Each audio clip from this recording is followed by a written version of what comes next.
For a business like yours, your website is your storefront, your pitch, even the gateway to building trust with potential clients. Now, I've been building websites for decades, but distilling an entire business into just a few pages is hard, no matter how many times I've done it. You want your potential customers to be able to learn enough about your business that they know who they might be working with, make it easy for them to reach out and start a relationship, and you need a steady stream of new traffic from Google. Now, how can you possibly organize all of your information to hit those goals and objectives? In this episode, we're going to dive deep into the 6 essential website pages you need to craft a compelling online presence. Now, we're going to explore how each page contributes to attracting, educating, and converting your leads, ultimately turning website visitors into loyal customers.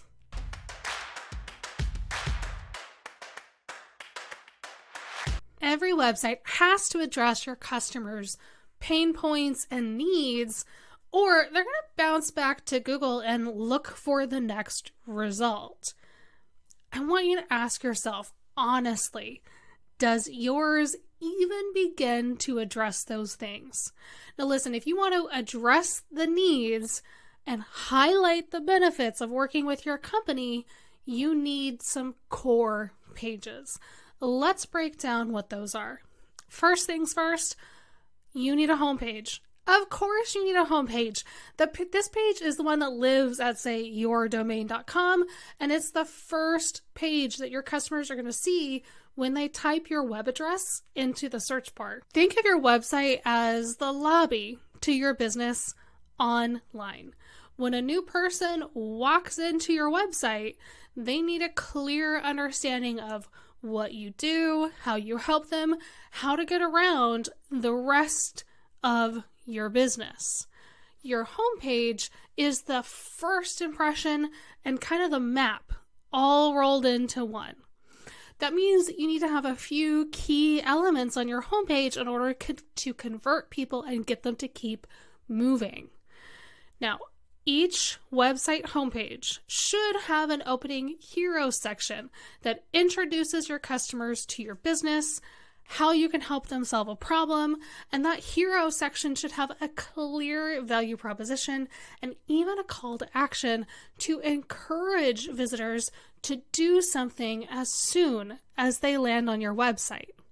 Now, as they scroll down the page, they should then be funneled to your most important services.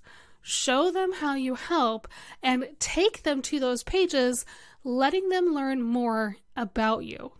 Now, I always recommend that every homepage has a section about the company kind of towards the bottom of the page so your customers can get to know you. Who we work with. Who we work with matters more and more. Allow your customers to get to know your history and lead them into your About page.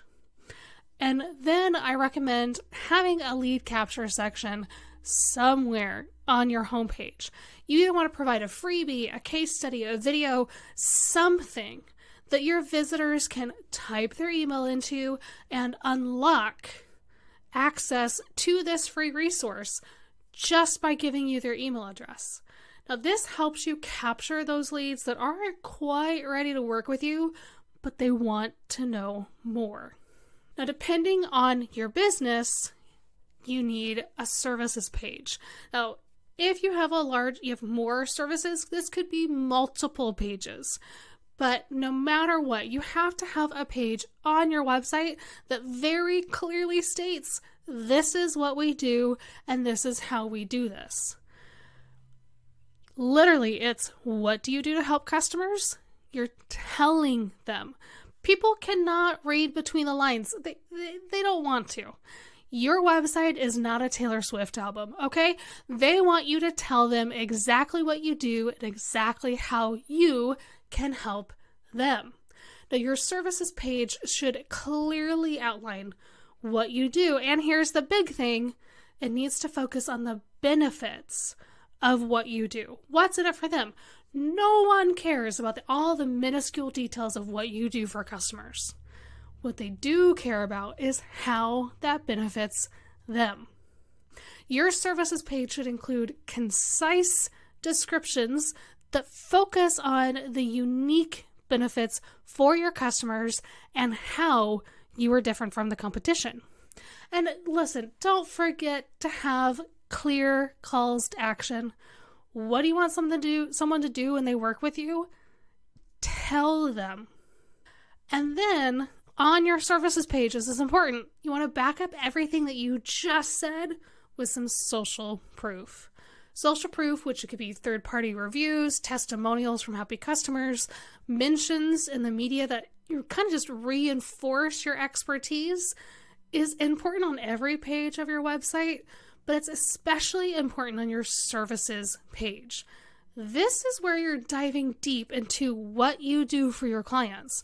So you want to ensure that you're not just telling them you can help, but you're allowing your former clients and people that have worked with you to show them how you've helped them.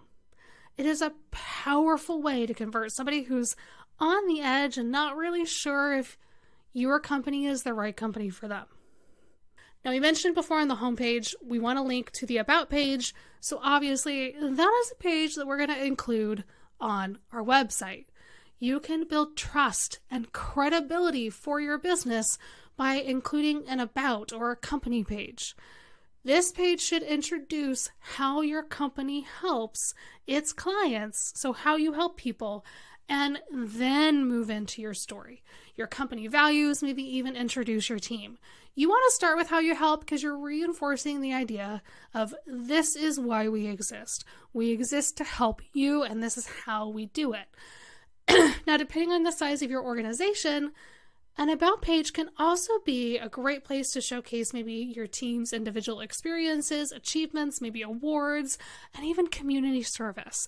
And you can do all of this with just quick picture galleries and things like that. You don't have to write it all out, but you can still show how you're communicating and what you're doing outside of the company for the rest of the world. Now, About pages are honestly, this is where your clients get to know you as a company. We love to work with businesses that can make our lives easier, but that also share our core beliefs. Putting some of these things on your About page allows your customers to connect with you on a human level. Now, no matter how you sell your services, you want to make sure reaching out to you is super easy, which is why every website needs some kind of contact page. You want to use a contact page to give your customers a few ways to connect with you, just depending on their preferences. This isn't all about you. Some people are going to like calling. Some people are going to like filling out a form.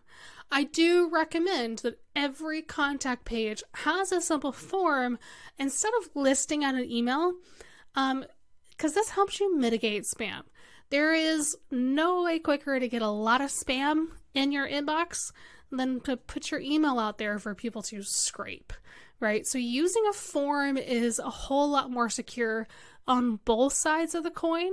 Plus, you can set the form to deliver to multiple people, depending on what it's for. You can even have them select from a drop down so it segments to go to the right person on your team. You can even send a copy of the form submission to the customer. You just have a lot more control over having a higher end experience when you use a contact form. Now, your contact page shouldn't just have a form and be done. This is a place where you want to have your basic contact information, like your phone number or phone numbers, depending, your addresses, links to social media accounts, anything that they might need to possibly get in touch with your team. Now, this page needs to be really clear on how they do that and how they connect with the right person. Again, that's where the contact form is great because it allows you to funnel that to the right person without them having to lift a finger to do it.